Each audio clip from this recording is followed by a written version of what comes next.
Pero desde un principio que yo me casé empezó a haber violencia verbal, física. Como lo había mencionado, yo ya vivía violencia doméstica, pero conforme pasó el tiempo fue mucho más intensa. Y por otra parte tenía miedo de hablar a la policía porque yo era indocumentada.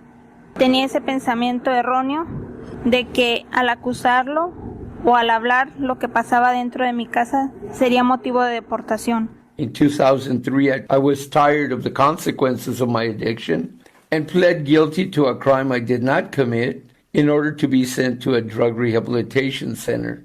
Instead, it landed me in deportation proceedings. In 2003, I was deported.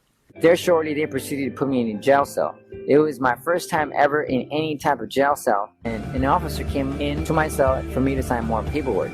As I read the documents, I said that I was going to be in custody about 4 to 6 months until I saw a judge, and it was up to him to determine whether I would stay or forced to leave the United States. I told him that I wanted to leave. Long story short, he left for about an hour, came back and said, "Come over here. Sign here and you will be on your way to go see your grandma."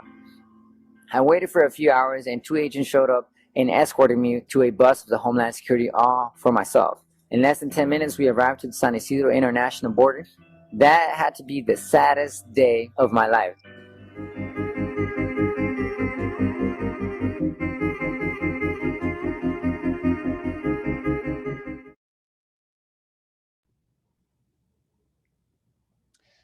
Good afternoon, everyone. My name is Robert Irwin. I'm the coordinator of Humanizing Deportation, which is the organization organizing this event, which is being hosted by the Global Migration Center here at UC Davis. Our sponsors, I wish to thank them at this time, are the Global Migration Center, the Department of Spanish and Portuguese, and the Hemispheric Institute on the Americas, all here at UC Davis.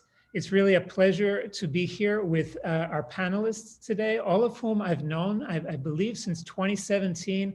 I worked with all of them on producing their digital stories for Humanizing Deportation, and really excited to have them here with us to hear their wisdom about deportation and migration issues. I'm going to turn this over to Lisbeth de la Cruz, who's a PhD student here at UC Davis, who is the one who really has done all of the legwork in organizing this event.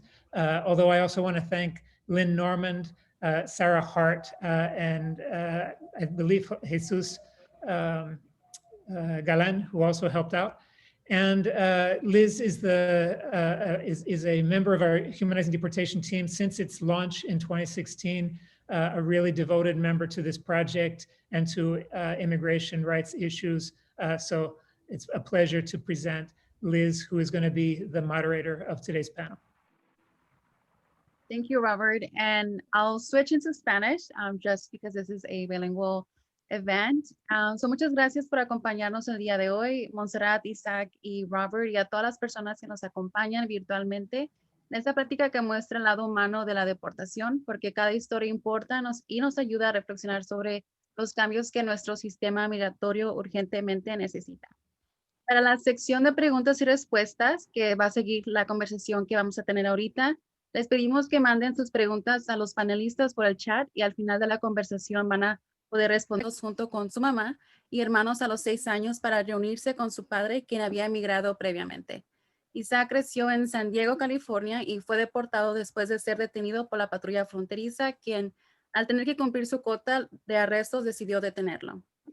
Y Robert Vivar creció en Corona, California, fue deportado hace 7 años después de vivir en Estados Unidos desde los 6 años. Desde su deportación, ha dedicado su vida a ayudar a otros migrantes, como veteranos militares, deportados de Estados Unidos, familias separadas y migrantes que huyen de la violencia y la persecución. Y bueno, para comenzar nuestra conversación, me gustaría hacerle una primera pregunta a Montserrat y vamos a ir partiendo de ahí. Entonces, Montse primero y ya después los demás panelistas. Bueno, Montse, mi primera pregunta y observación va así. Ambas de tus narrativas son muy impactantes y emocionalmente fuertes, ya que tocas los temas de la separación familiar, la violencia doméstica y la salud mental. Para esta primera parte, ¿nos podrías compartir tu proceso de vivir la separación de tus hijas, y cómo has lidiado con algo tan fuerte. ¿Y qué consejo le darías a otra persona y los hijos de personas que han sido deportadas y están ahorita pasando por algo similar a lo que tú estás viviendo? Sí, mira, mi proceso no ha sido nada fácil. Al principio sí caí mucho en la depresión, pero poco a poco no tengo palabras para describir cómo he lidiado con este dolor que está ahí y este vacío. No tengo cómo describirlo, cómo he salido adelante. También pues me han ayudado personas, me han apoyado personas como tú, Robert, para poder lidiar con esta depresión y la separación familiar que he tenido. Ha sido muy difícil el estar lejos de mis hijas, el no estar con ellas en Navidades, compartir momentos que a lo mejor ellas están pasando también, porque no ha sido fácil tampoco para ellas esta separación. Y pues mi consejo para los padres y madres que a lo mejor están lejos de sus hijos es que no hay que desfallecer. Siempre hay que tener la esperanza y que esa luz al final del camino ahí está y hay que seguir luchando por nuestros hijos. Y a los hijos que es muy difícil estar lejos de los padres, pero que sigan ese sueño, el sueño por el que sus padres lucharon, ese sacrificio que hicieron para darles una mejor vida, que sean el orgullo, que digan, mira, papá, quizá tú no estás aquí, pero luché por lo que tú querías, darme una mejor vida. Ese es mi consejo que yo les doy. Okay, muchas gracias. Y ahora, Isaac, and your case is very similar to the Dreamers, and specifically you have a profile that aligns with those under the DACA program. Can you share with us at what age did you start experiencing the effects of being undocumented, and how did you navigate it? Well, the first time that I really realized that I was undocumented is when I wanted to go get my driver's license. I went to go take my driver's ed class. I think it was an entire day, and then I went home and I asked my dad, "Hey, I need to fill out this application. I need my social security," and he was like, "You don't have a social security." I was like, "What? What do you mean?" And so that's when I noticed that I didn't have a social security. And that's when I really realized that I wasn't documented and I couldn't get a driver's license, and I couldn't travel, and I needed to hit myself from border patrols. There was a lot of border patrols during that time in San Diego, and at the same time, I needed a hit from cops because I would go to school. I would drive to school, drive to work, but since I couldn't get a driver's license and I couldn't get insurance, I needed to be really careful because the cops were going to take my car away for not having insurance or not having a driver's license. So it was around, I was like around 15 years old when I really realized I wasn't documented. Okay. Yeah, I was going to ask you what age, and then maybe for people who might not be familiar with your case, you were deported before DACA was implemented. So around what years, so people could know a little bit more? Okay, so yeah, so in 2011, it was actually, I believe it was the first of June of 2011. I was driving up north from San Diego to Temecula, and there was an immigration checkpoint. So, they asked what I wanted to do. Obviously, I'm over here, so I had to come over here. But it was in 2011. So yes, I went to school. I graduated from high school. I was doing some college, and so my only crime was that I crossed the border illegally at the age of 6. So for that crime that I committed at the age of 6, I was forced basically to sign a voluntary departure and go to Mexico, because if I stayed to file my case, I didn't have a case. I wasn't married to a U.S. citizen. I didn't have any U.S. citizen kids, and I didn't have any family member that was a U.S. citizen at the moment. So the Mexican consul, which was the only call that I could make, they said, "You know what? You don't have a case. You're going to lose your case. Might as well sign your voluntary departure and go to Mexico." At the time, I was engaged to a U.S. citizen, we were gonna get married. So he was like, the Mexican consul was like, hey, just sign your voluntary departure, go to Mexico, get married, and then let your wife petition for you. Long story short, I didn't get married, so it was really tough. So yes, you know, I wish that I could have applied for DACA, but DACA wasn't implemented until 2012. Thank you, and thank you for sharing, clarifying that too. Y Robert, en tu caso, migraste a los Estados Unidos bajo el estatus de residencia permanente. En tu narrativa mencionas la razón por la que se determinó tu deportación y nos podrías hablar un poco de este proceso y por qué Estados Unidos puede deportar a un residente permanente. Cómo no, muchas gracias, Les. Efectivamente, el problema se suscitó desde 1996, cuando el presidente Bill Clinton firmó la nueva reforma migratoria. Y cuando firmó esa reforma migratoria, extendieron el tipo de crímenes, de delitos que fueran deportables. Anteriormente, para que se te revocara tu residencia permanente, tenías que haber cometido un delito muy grave, muy fuerte. Y con esta nueva regulación, los nuevos parámetros era que cualquier delito que rindiera una sentencia de 1 año o más era deportación automática. Aparte de ello, le quitaron toda la discreción de proceso a los jueces de migración. Entonces, no importa que tú hayas sido una residente legal, que hayas sido una persona productiva, que haya sido una persona que fuera un orgullo para su comunidad, que tuvieras hijos nacidos en Estados Unidos, que hayas servido en el ejército de Estados Unidos, nada de eso llegaba a reunir el suficiente acceso para que no se te revocara tu residencia.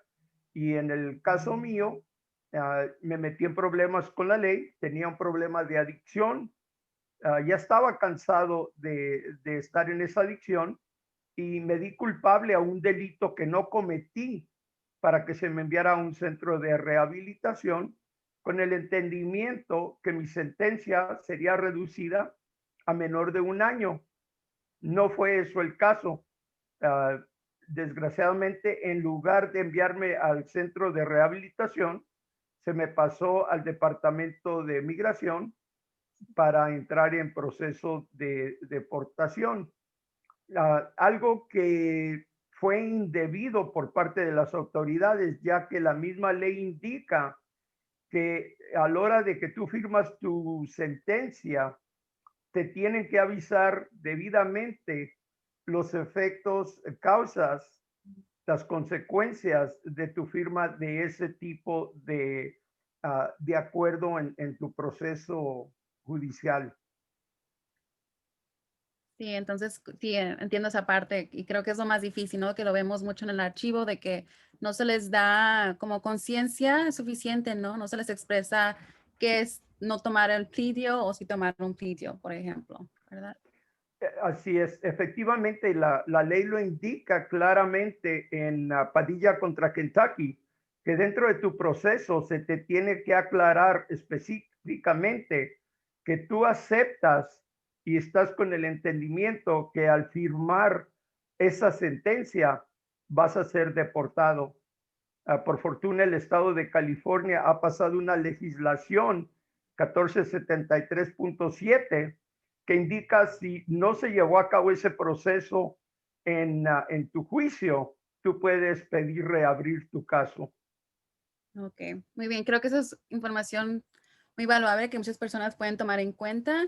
Y ahora, Monse, vamos a volver a ti. En tu segunda narrativa nos compartes sobre la violencia doméstica que viviste por parte del papá de tus hijas. Y en tu narrativa mencionas que también has sufrido de la depresión, ¿no? Y hablas de la salud mental. En cuanto a este aspecto de la salud mental lidiado a la deportación, ¿cómo has salido adelante y qué tipo de apoyo has buscado y tenido? Y si hay algún tipo de apoyo disponible en Tijuana. Sí, he buscado apoyo psicológico y sí he tenido el apoyo de psicólogos para lidiar con esta esta parte de la depresión y la separación de mis hijas. También he tenido apoyo de algunas organizaciones, como Robert me ha dado el apoyo para lidiar con todo esto que está pasando. Y ¿cuál era la otra pregunta, Liz? Perdón. Sí, voy a buscarla. Perdona que la cambié. En cuanto a la salud mental y dado a la deportación, ¿cómo has podido salir adelante y qué tipo de apoyo has buscado y tenido en Tijuana?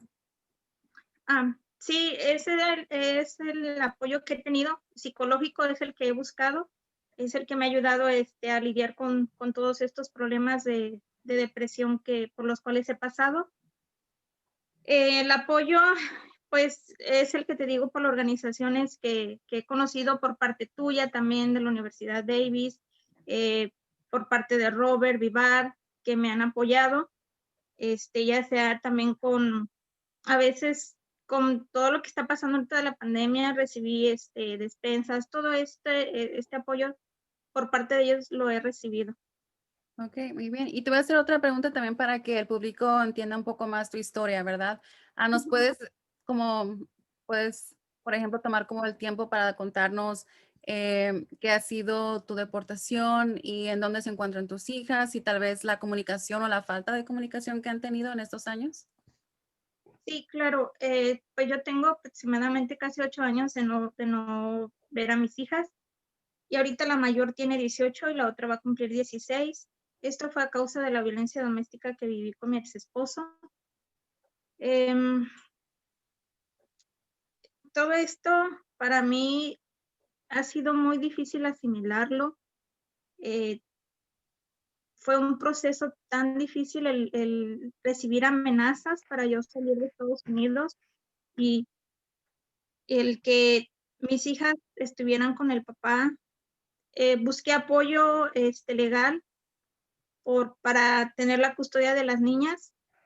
Eh, abrí el caso en la corte, me dieron la custodia de ellas, pero me dijo la juez que tenía que regresar a Carolina del Norte para yo poder gozar de ese privilegio de la custodia, cosa que yo no podía regresar porque estoy castigada por 20 años por la deportación, porque yo también reintenté reingresar a Estados Unidos para estar con ellas. Entonces, se me dio el castigo de 20 años por reingresar y no puedo regresar hasta que pase ese tiempo de castigo.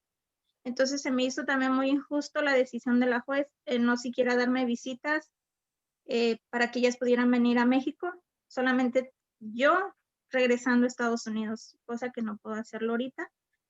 Y pues de hecho nunca se respetó la decisión de la juez. Me dieron llamadas por vía Skype con las niñas, nunca se respetó esa ley. Duré mucho tiempo sin saber de ellas después de la decisión de la juez. Me quitaron comunicación. Ahorita ya la más grande tengo comunicación por ella por medio de Facebook. Me manda mensajes. Siempre lo he dicho, siempre se rompe como un lazo por la distancia.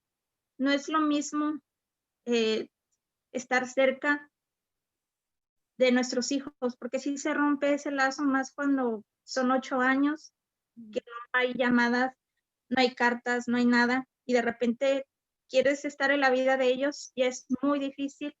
Sí se puede, no digo que no, pero es difícil volver a tener ese lazo de familiar, ese lazo de amor de madre e hijo.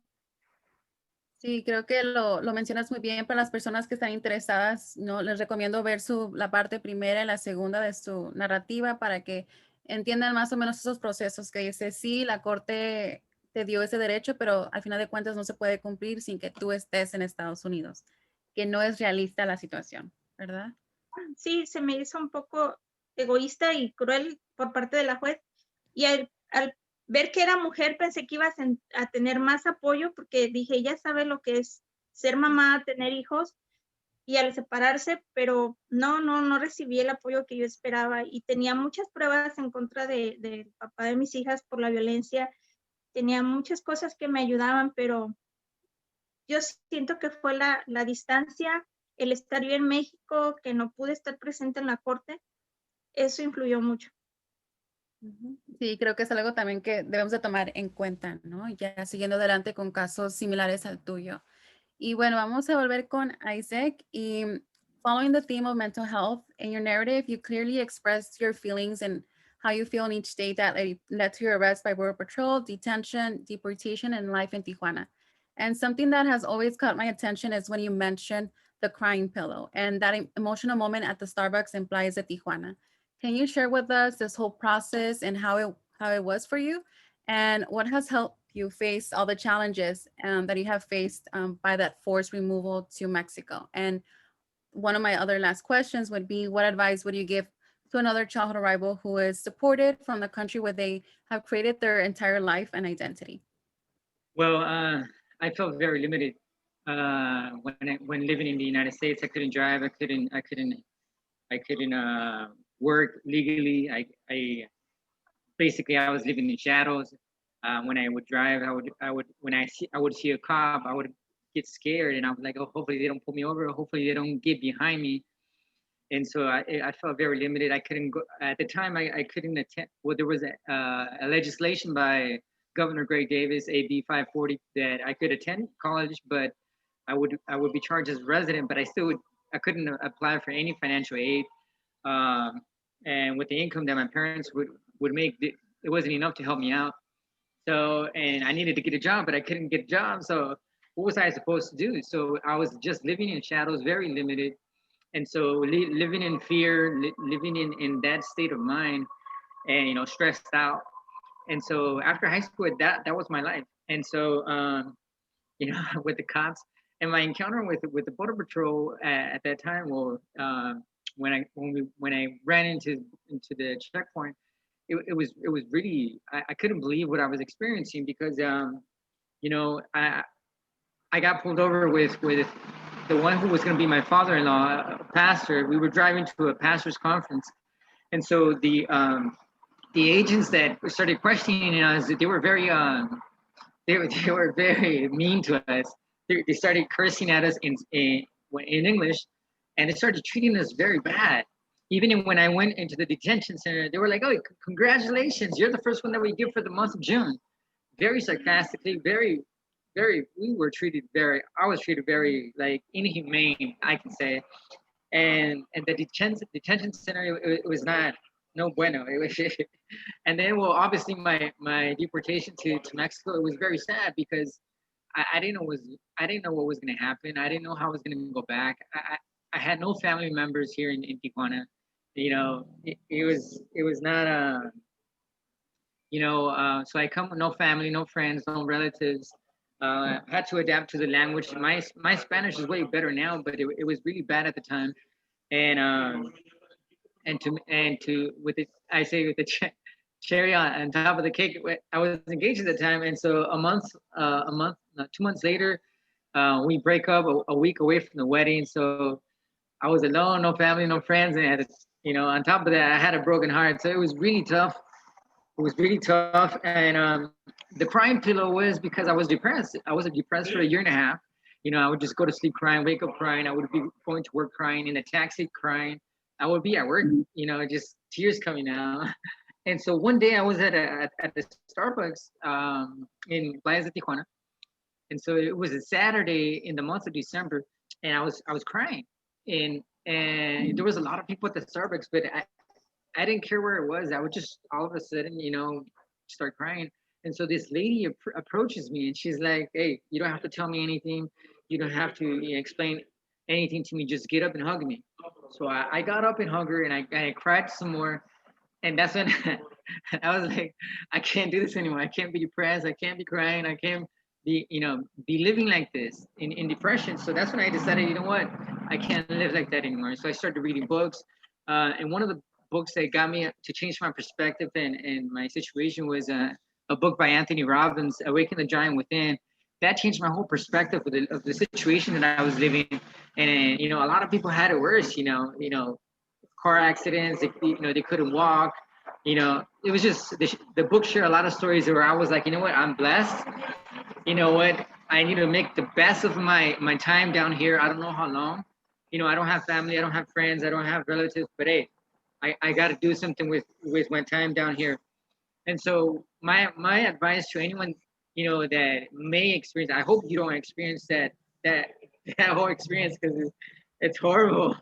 But you know, my advice is that yes, you know, feel the pain, feel the struggle, but you know what I've learned is that, you know, your success it doesn't depend on the economy, it doesn't depend on the weather, it doesn't depend on a president, it doesn't depend, you know, on certain people. It depends on your mindset.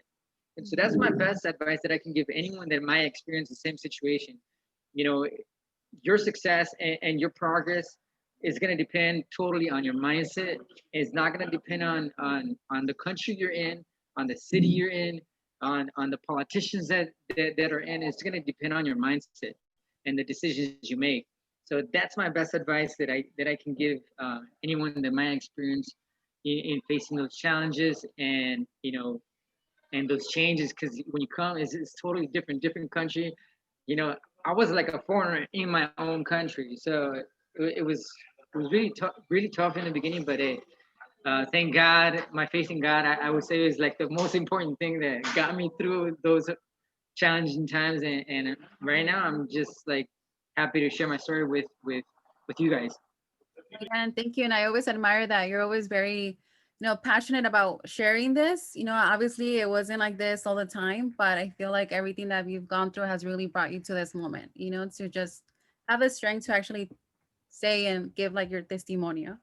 Okay, so thank you. And Robert, ya que estamos cerca del final de nuestra plática, antes del Q&A me gustaría tener el espacio en donde puedes compartirnos un poco más sobre el aspecto de la resiliencia, ya que es una gran parte de tu historia. En tu activismo, ¿qué te motiva para ayudar no solamente a los veteranos que han sido deportados, sino a todo tipo de migrante que llega a la frontera de Tijuana? Sí, cómo no. Mira, conmigo lo que pasó fue lo siguiente. Cuando, poco después de que llegué a Tijuana deportado, me empecé a sentir muy, pero muy mal, muy deprimido, mucha ansiedad. Y todo eso venía a las consecuencias que estaba sufriendo mi familia a causa de mi deportación. Mi hijo, que está en la Fuerza Aérea, estaba puesto en una situación que posiblemente iba a perder su empleo en la Fuerza Aérea por mi culpa, porque habíamos comprado una casa. Como me estaban deportando, habíamos perdido la casa. Él había sido cosigner en la casa. Mi hija había estado viviendo conmigo, con mis 2 nietas, y ahora pues ya no iba a tener dónde quedarse. Entonces, todos estos problemas, aunque yo estaba trabajando bien al llegar a Tijuana, me estaba sintiendo de una manera que, una impotencia tremenda, y tenía un hueco muy grande dentro de mi alma, y no sabía cómo poder sobresalir. Saliendo de una iglesia en una ocasión, me encontré una oficina de veteranos deportados, y aunque no soy veterano, pero mi hijo, siendo activo militar y teniendo más familia que habían sido veteranos, a la hora de entrar empecé a ver de que a trabajar en apoyo de veteranos deportados era como que estuviera ayudando a mi propio hijo, aunque él obviamente no es deportado, él es ciudadano. De la misma manera empezamos a trabajar con veteranos deportados, y posteriormente también empezamos a trabajar con madres deportadas, con criaturas, ciudadanos de Estados Unidos, o madres deportadas de los cuales sus criaturas habían quedado en Estados Unidos. Esto empezó a llenar también parte de ese hueco que tenía, porque yo en estas criaturas que estábamos viendo, yo veía el rostro de mis nietas, que ya no podía tener en ese momento. De la misma manera empezamos a entrar al canal con Darinka y la organización Gaia, apoyar a personas deportadas, a personas en situación de calle. Esto empezaba a llenar ese hueco y empezar a ayudarme a poder enfrentar mi propio trauma que llevaba. En una ocasión, temprano dentro de mi llegada a Tijuana, llegué a Playas de Tijuana, a la iglesia del Faro, donde conocí a Guillermo Navarrete. Y algo que me marcó muy fuerte fue que me indicó, bueno, vienes deportado, lo que tienes que hacer es hacerte residente de Tijuana. Era lo que yo no quería escuchar. Yo lo que menos quería escuchar era que tenía que quedarme en Tijuana. Yo quería hacer lo que fuera posible para regresar a Estados Unidos con mi familia. En ese momento yo no entendía de que para poder yo un día regresar o tener posibilidades de regresar, tenía que aceptar mi situación de dónde estaba y ser la mejor persona posible dentro de mis posibilidades, de mi situación. Temprano encontré que conforme me dedicaba mi tiempo después de mi trabajo y en fines de semana, apoyar veteranos deportados, las diferentes acciones con veteranos deportados, madres deportadas, criaturas de las casas hogar, esto me empoderaba y me daba fuerza para poder seguir peleando. Gracias a este tipo de acciones, a través de los esfuerzos, logré que a través del ACLU se me pudiera hacer una referencia a una firma de abogados para poder tomar mi caso y reabrir mi caso criminal y posiblemente tener algún tipo de alivio migratorio también. Entonces, para mí, la fuerza que saqué para poder hacer esto fue, no por mi parte, fue algo que Dios puso en mi corazón.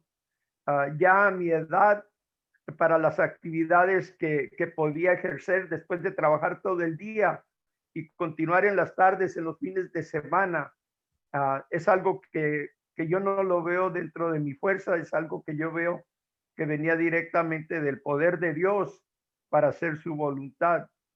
Simplemente algo muy sencillo. Si yo aquí en Tijuana me encargo de velar por otras personas, por veteranos deportados, por criaturas que están sufriendo, entonces Dios me va a cuidar a mi familia también en Estados Unidos.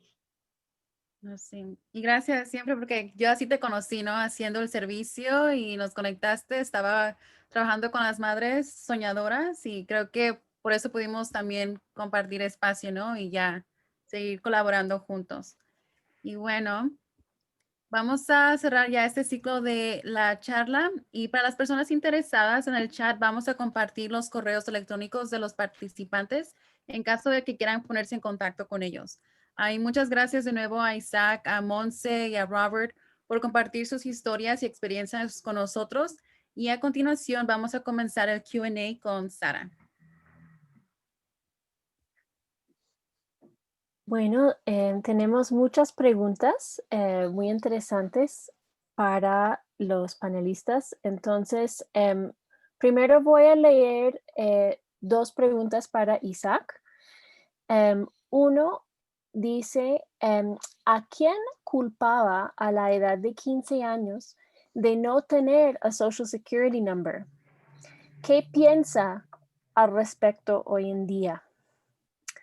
Y hay otra pregunta relacionada, Isaac, que dice, una vez que supo acerca de que no tenía a Social Security number, ¿sabía o se preparó para un posible proceso de deportación o simplemente lo vio como algo muy lejano?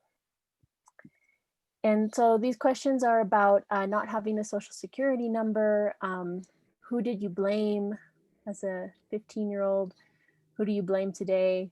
And did you prepare yourself somehow for deportation when you realized you didn't have a Social Security number, or did you see this as a far off possibility? Well, you know, I would blame Mexico.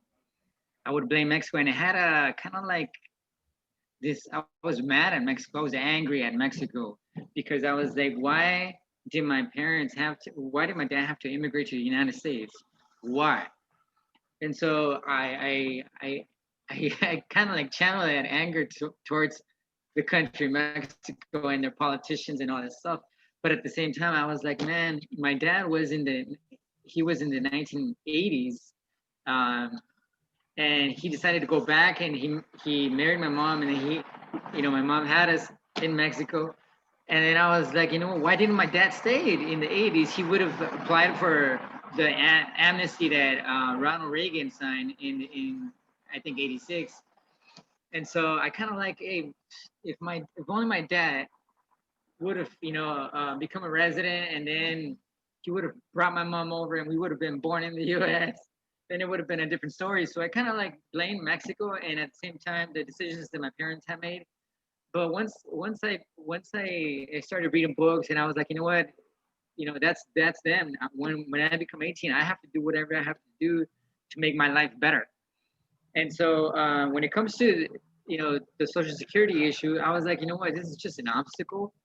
You know what, I just need to, I stopped driving for the same reason, because I didn't want to run into cops. Because at the time when the Obama administration came into power in 2008, there was a massive deportations all over, and the cops, the local cops, started asking for immigration status.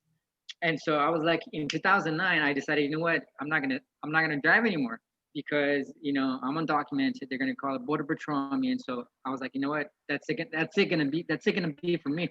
So I decided to stop driving, and I decided to stop doing a lot of things that would put me in that situation where I was gonna get deported. So I was like, you know what, I'm just gonna go through time and get married, and that was my only hope. Get married, obviously with love, right? Because I have been in a relationship for 7 years, but that was my only way to become a pathway to citizenship. Other than that, you know what? I just needed to be a good individual, like I always was, a good citizen. Thank you for the great and detailed answer. I'm sure that really helps everyone understand. I'm going to read 2 questions for Montserrat. Uno ¿es su esposo migrante en Estados Unidos? ¿A quién se le quedó la custodia de sus hijas en los Estados Unidos? And another question for Montserrat. ¿Cómo se ve la probabilidad de que abran su caso otra vez? ¿Se encuentra con buenos recursos para luchar por su caso? Por ejemplo, un abogado. Mi ex esposo es indocumentado. Él está indocumentado ahorita vive en el estado de Virginia. Y sí hay la posibilidad de reabrir mi caso. Existe la posibilidad. Pero sí estoy muy escasa de recursos. Tengo un abogado, fue el que me ayudó para lo de la corte de las niñas, pero si quiero reabrir el caso, pues necesito otra vez tener recursos, tener el dinero para reabrir el caso en la corte, pagar papeleo y pagar los honorarios del abogado, que me salió un poco caro. Y fue la organización de Madres Soñadoras la que me ayudó a pagar. La primera vez me ayudaron a pagar lo que fue el abogado. Hicimos una rifa, recuerdo estaba también Robert. Rifamos una tablet para poder recaudar fondos para pagar el abogado. Y sí existe la posibilidad de reabrir el caso. Y ahorita pues las niñas, ya la más grande tiene 18 años, espero por decisión propia pueda venir a visitarme. Y pues la más pequeña todavía aún necesita el permiso del papá, pero sí se puede reabrir el caso. Bueno, muchas gracias, Montserrat. Vamos a seguir con unas preguntas para Robert Vivar. The first says, I have a quick question. Mr. Vivar mentioned that if forced to sign paperwork regarding deportation without consent and or not given a full comprehension or translation of what is being signed, a case could potentially be reopened in California. If you do not mind me asking, what is the procedure of doing so? This is asked regarding a case that occurred 10 plus years ago. Thank you, really enjoying the presentation.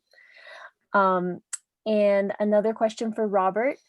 ¿Qué alcance tienen las acciones de su organización con los deportados? ¿Local, regional o nacional? And one last question for Robert. ¿Tu caso será reabierto? Ok, muy bien, gracias. The first part regarding the, just to clear it up a little bit, where it's not a confusion. The plea agreement that I signed indicates that I may be subject to immigration consequences. The way the law states now is that that plea agreement needs to say you will be deported or removed if you accept the conditions of this plea agreement. That's the wording that needs to be followed. And that was in state court, not in immigration court. And that is part of the problem that occurred, that in all reality, that plea agreement was not valid because your attorney, your public defender or paid attorney needs to research the consequences of the plea agreement that you are being presented to sign. And it is their obligation to research any alternative pleas that will not carry immigration consequences. If they do not do that, then they're subject to what is called ineffective assistance of counsel, which is a process that you can reopen the case. What was the second part of it you asked? With regard to the question about reopening the case? Reopening my case. Thank you. My case has been reopened because of the work that I have been doing with deported veterans, with asylum seekers, with migrants, with deported moms, with exiled children. The ACLU referred my case to the National Lawyers Guild, who in turn referred my case to an attorney firm in Los Angeles, Olson, Munger, and Tolis. And just to make it quick, right now, my case has been brought up to the California Supreme Court level. On February 2nd, the hearing will be held. The documentation, the opening briefs have been submitted by my attorneys. Amicus briefs by supporters have also been filed. And very important that the Attorney General's office has filed their brief on the case. And in their brief, they are conceding that the appellate court erred in the process of my appeal, and therefore is asking for the case to be, for the decision of the appellate court to be reversed. Thank you, Robert. And there was also one more question. There were quite a few about your organization and el alcance que tiene local, regional o nacional. El alcance que tiene nuestra organización Unified U.S. Deported Veterans Resource Center es transnacional, porque nosotros tenemos alcance para apoyo, no nada más a veteranos deportados aquí en Tijuana y en California, sino que en diferentes partes del mundo. Al momento tenemos también veteranos que estamos atendiendo en El Salvador, en Honduras, en África, en Canadá. Tocamos a diferentes partes del mundo. Obviamente los veteranos deportados que están aquí en el área de Tijuana, pues hay más acceso a ellos por la proximidad a nuestra oficina. Pero gracias a la tecnología podemos llevar ese alcance a otras partes, a otros países alrededor del mundo. Qué bueno saberlo. A lo mejor vamos a compartir la información para la gente que quiera conocer más tu organización. ¿Cómo no? Se nos agradecería mucho. Ahora tengo dos preguntas para todos. Veo que estamos bien de tiempo, entonces pues el que quiera podría responder a estas preguntas.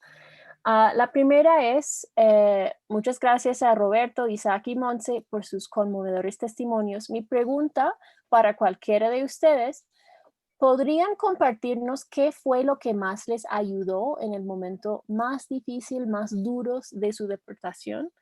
Como sociedad, ¿cómo podríamos colaborar para que otras personas deportadas no caigan a ese punto tan difícil. Y otra pregunta que la veo un poco relacionada tal vez es, quisiera preguntarles a los narradores si la elaboración de su narrativa digital tuvo un impacto en sus vidas al haber expresado públicamente sus vivencias. Saludos a todos, les deseo lo mejor. Ana Luisa Calvillo. Entonces, pues, ¿qué impacto tuvo la elaboración de la narrativa digital? ¿Y qué más les ayudó, aparte de eso, obviamente, en el momento más difícil y duro de su deportación?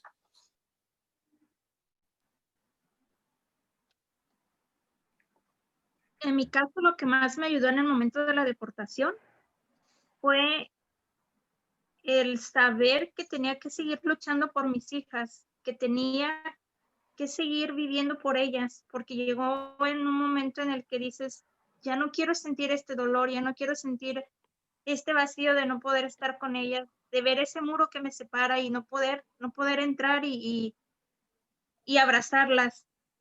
Pero está esa esperanza de poder un día estar con ellas y regresar. Eso es lo que me motivaba a mí, seguir adelante, que sí, llegaba la tristeza, llegaba el dolor, llegaba ese vacío, pero me volví a levantar y me motivaba el saber que mis hijas me querían bien y ser un orgullo para ellas, que el día de mañana digan, mi mamá pasó por todo esto, pero sigue de pie, siguió luchando y no se dejó vencer.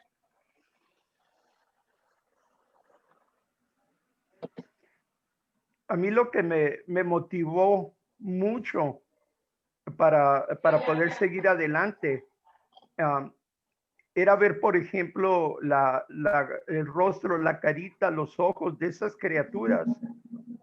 Cuando llegabas y les llevabas algún juguete, un pan, un artículo de ropa, simplemente con ver ese brillo en los ojos, sabiendo de que tus criaturas, tus propios nietos, nietas, no los tienes cerca de ti, era algo que me motivaba muy fuerte y era donde para mí agarraba la fuerza para continuar haciendo ese tipo de labor.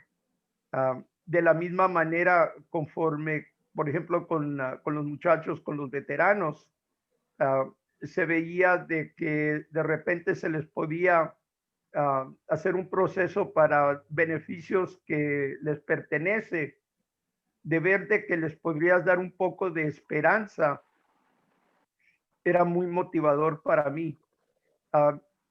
Algo muy, muy fuerte, muy marcado era la satisfacción que yo sentía cuando hacía algo de mi parte por otra persona. So what helped me, well, was just my faith in God. That's the only thing I had, because I didn't have my parents, I didn't have my brothers, I didn't have in San Diego. I would help a lot of young people. I was a youth leader in my church, and I would help a lot of kids stay out of drugs, make good decisions, stay in school, go apply for college. And when I come down here, I'm all alone. I don't have anyone, and so the only thing I had was my faith in God. And I just knew that this moment was going to be temporary. That my state of mind, my emotions, my feelings, it was just going to be a moment in time. I mean, I was going to go look back and I was going to, laugh at that moment or just smile about it. But I knew it was temporary. It was just my faith in God. So when I got here to Mexico, they just took a picture of me at the immigration little booth when I entered Mexico. And they were like, okay, this is your ID. Welcome to Mexico. I didn't have any support. I didn't have anyone. You know what? You can go to this location. You can go here. Here you can get your ID. Here you can integrate into society. There was nothing. There was absolutely nothing. And so I was lost. I was like, what am I going to do? So I started figuring it out on my own. But I also help in the community, and I've helped, with a lot of people that are living in homeless situations in Tijuana, and a lot of them have been deported. And I started asking myself all these questions, like why? and it's because there's not a platform for people that, I've met parents, I've met people in the same situation that I was in, like a DACA recipient, all types of, men, women, and there's basically not a platform in government or in private society where they can help this demographic.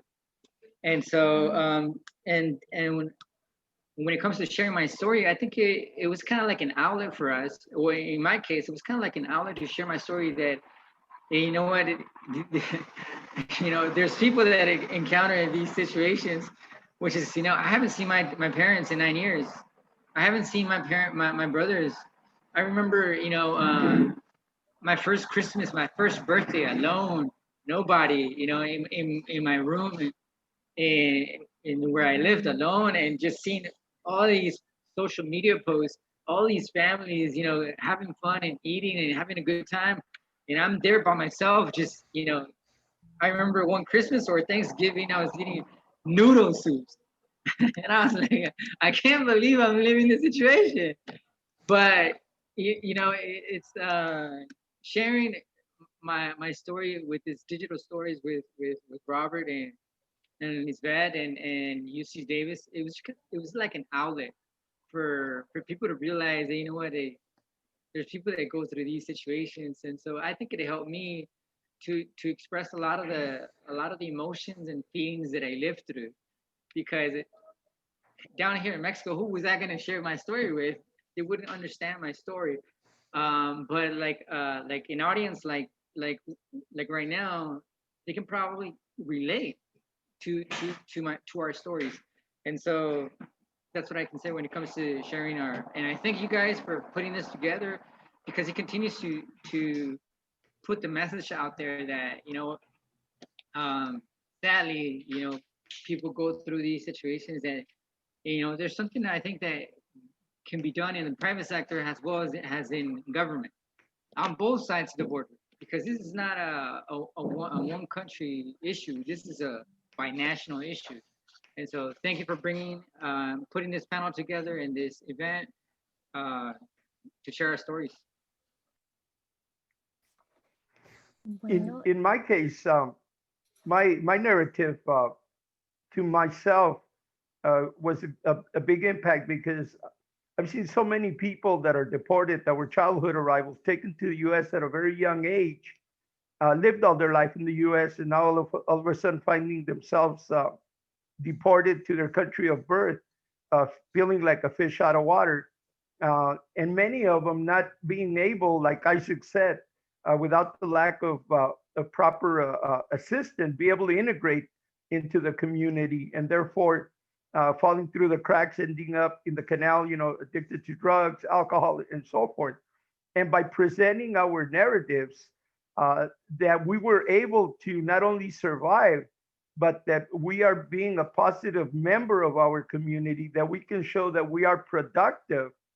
Our hope is that other people that are being deported, childhood arrivals in particular, that they can take it upon themselves and see that they're not the only ones that have gone through this. Many have gone through it, but that doesn't mean that you cannot survive, that you cannot be successful here in Mexico. One of the things that it really took a good grasp on me is that it made me realize that, number one, I was born in Mexico. I was born here in Tijuana. I am a Mexican, and there's nobody that can take that away from me. But at the same time, I was raised in the United States. That's my home. That's where I grew up. I'm an American too, and nobody can take that away from me. And like my friends from ODA say, de aquí, de allá. I'm from here, soy de aquí, y soy de allá. And no president from either country or people or culture is going to take that away from me. I feel very rich that I belong to both countries and to the best of both countries. Thank you for sharing that last response, Robert. I'm going to read 2 comments and a question So one says, buenas tardes, muchas gracias a Montserrat, a Robert Vivar y a Isaac por compartirnos sus historias. Un gran proyecto, el de Humanizando la Deportación. Saludos y mis mejores deseos para todos. Gracias por estos espacios. And this one is a comment and a question. Gracias por su valentía de contar aspectos tan traumáticos de sus vidas. Fui indocumentada por muchos años y también experimenté la deportación de mi hermano. Ahora que estoy a puertas de terminar un doctorado, aún me pregunto si todo valió la pena. ¿Cómo ustedes, los lazos y el trabajo comunitario han sido capaces de levantarme, especialmente en la academia estadounidense que es tan individualista? Mi pregunta es, ¿cómo podemos movernos más allá de la compasión y empatía? A veces temo que abrir estos espacios cargados de tantas emociones genera pena en lugar de demostrar que la búsqueda de justicia es trabajo de todos. Entonces es una pregunta acerca de la empatía en relación al trabajo por la justicia social y cómo vemos que debemos facilitar estas dos cosas por medio de crear estos espacios de contar las historias.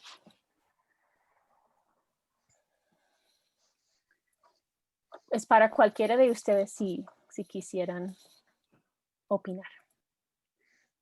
Como activista, en ocasiones te puedes posiblemente poner en alguna situación que tú podrías pensar que en tus mismas acciones podrían ser determinantes hacia tu proceso para poder un día regresar a Estados Unidos en el caso de nosotros.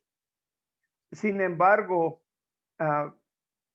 para mí, tienes que ver el retrato completo y no nada más pensar en ti y en las injusticias que posiblemente hayan ocurrido en tu caso, sino que en las demás personas y tú ser parte, aunque tú mismo te pongas en una situación que podría perjudicarte, de olvidarte de ti mismo y seguir luchando para poder tener esa justicia social que se requiere. I want to share something about that. I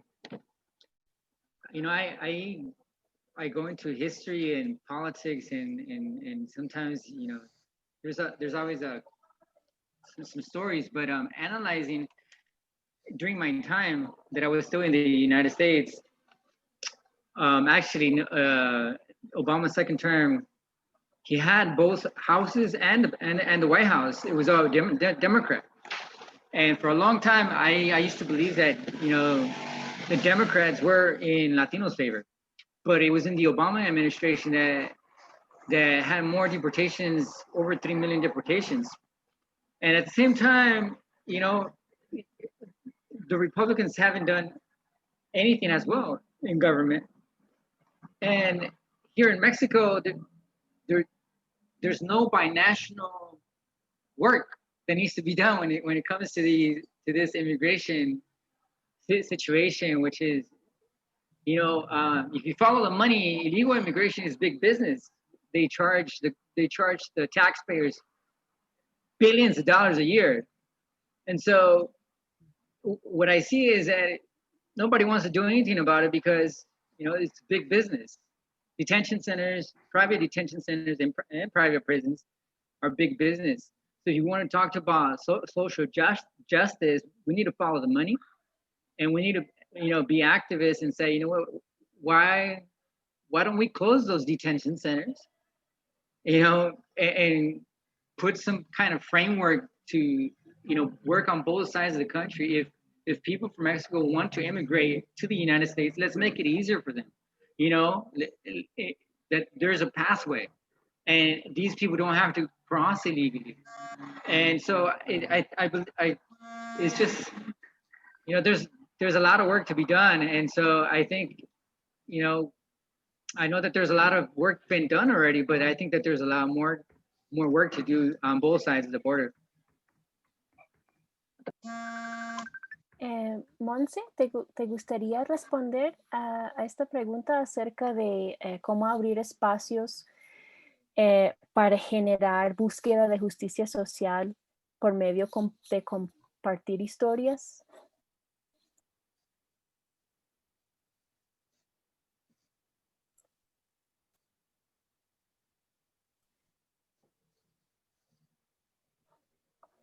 En tu experiencia, si la empatía conlleva al trabajo para justicia social.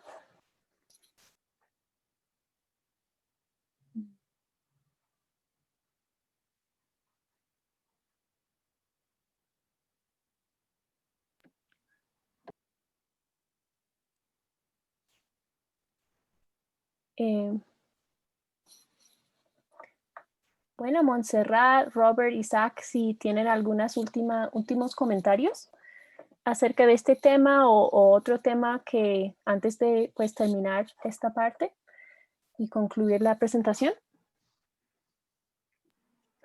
Nada más un último comentario.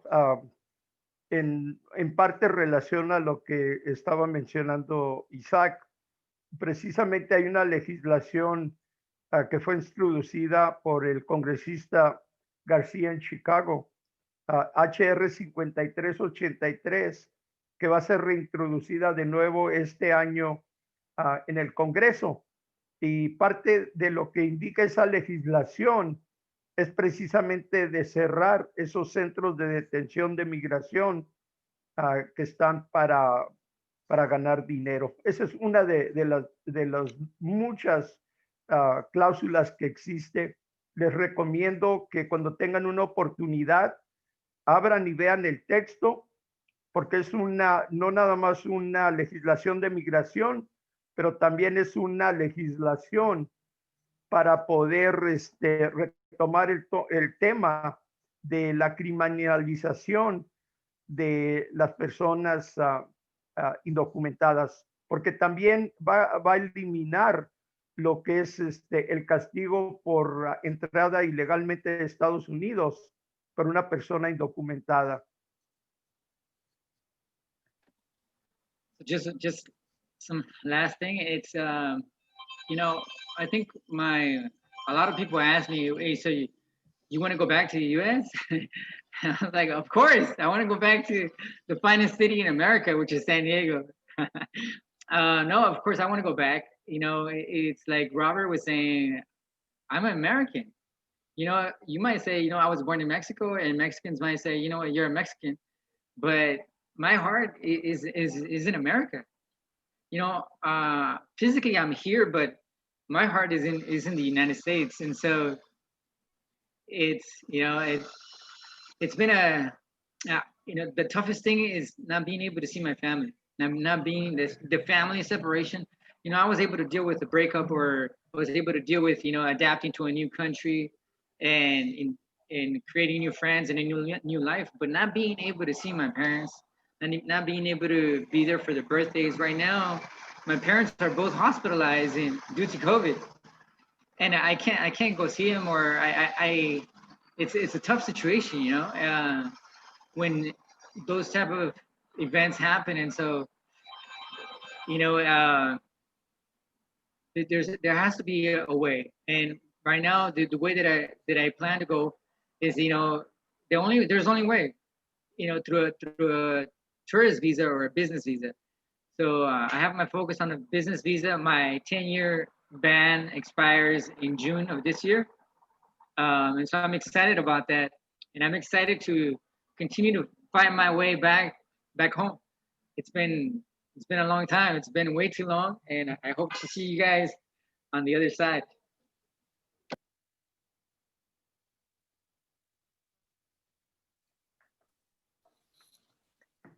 Okay, I think we'll wrap up the Q&A, and I'll pass the mic back over to Robert and Liz to give some final words. Thank you, Sarah. Muchas gracias. Y gracias a los tres panelistas. Thank you to the three panelists for sharing their wisdom with us. Humanizing Deportation, un elemento fundamental de nuestra aproximación a los migrantes es reconocer sus saberes, their knowledge, and their expertise as people who have lived through migration processes. And we're really honored to have them with us and to hear what they have to say from their own experiences. It's really meaningful for us. I wanted to mention that something that we hope to do in the future, perhaps we need to wait till the end of the pandemic, but we have new collaborations with UC Davis Law School to offer legal consulting to deported Mexicans who have worked with us in Tijuana. And so we hope to be able to do that soon, maybe as soon as the spring. La otra cosa que quisiera mencionar a todo el público, I want to mention to all of the public, is that the new presidential administration has introduced a blanket immigration bill that includes probably 100 different components. The fact that for the past 4 years, one of them has been very little discussed, and that is family reunification. It's not been a way to kind of reopen that discussion, which was a big piece of activism prior to the past elections. And so it's there. Family reunification as a component of that immigration bill is there. It could easily get lost. And I think that if people really care about the migrants that we're hearing from today, that they'll get involved in activism to ensure that family reunification remains a priority in whatever immigration legislation gets passed in the coming years. And so thanks to everyone, Liz, and especially to you. Sí, muchas gracias, Robert. Y para cerrar, solamente para recordarles que el evento sí fue grabado y se va a encontrar en la página que acabo de compartir en el chat y lo pueden volver a ver. También les pido que si lo pueden compartir, las historias de los 3 panelistas también creo que es de gran ayuda, especialmente tomando en cuenta, ¿no? Para mí siempre es muy especial como el caso de Monse, ¿no? Que sí se necesita la ayuda legal y en qué formas podemos hacer ese cambio específicamente en su caso de ella. Y de nuevo, gracias a todos y a los patrocinadores de hoy, Sarah, Lynn y Robert, por siempre apoyarnos en estos eventos. Gracias. Thank you, guys. Thank you very much. Appreciate being here. Gracias, fue un placer estar aquí con ustedes. Thank you for putting this together.